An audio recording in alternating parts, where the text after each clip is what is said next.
The River Realms, they call it. What a fine poetic name for something as rotten and twisted as our land has become.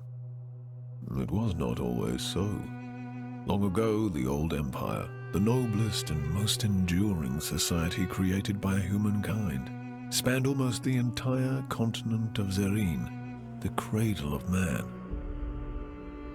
But after several millennia of progress and incomparable achievements, inevitably, the empire began to fall into stagnation and decadence. Desperately holding on to their privileges and resisting change while trying to avert the collapse of the realm, the emperor and his theocracy took to measures that were worthy of true despots in cruelty. Subjugating weaker realms, enslaving whole nations, strip mining foreign resources, oppressing imperial citizens, war on several fronts, genocide. Eventually, the gods could no longer tolerate such horrors wrought in their name. Foretold by an abundance of divine omens, they descended upon the empire to right its wrongs. Thus, in a chain of dreadful events that became known as the Calamity, they annihilated the empire in a matter of days.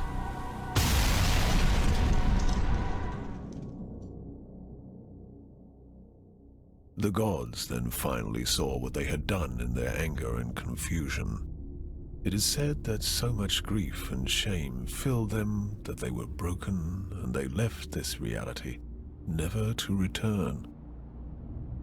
The continent and its inhabitants seemed dead, but at length survivors began to crawl out of their hiding holes and faced a land that no longer welcomed them.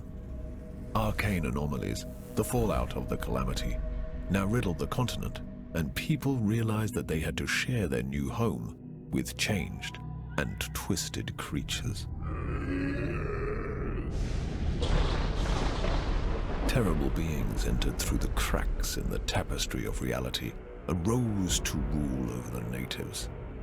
In time, these new powers rebuilt the fallen empire in their own image, and the River Realms, now godless and vengeful, reincarnated from the ashes. The inhabitants of the land, such as I, now eke out a living under the crushing rule of the new empire. The continent itself constantly resists our every attempt at building a cozy home for ourselves. As travel is dangerous, many ventures specialize in transferring cargo and passengers over bleak and deadly leagues of land. Others try to take everything of value from said travelers, or attempt to find buried treasures among the ruins of the old empire. The leaders of the endeavors are, some say, the bravest men and women of the River Realms. Such a leader is called a Vagrus.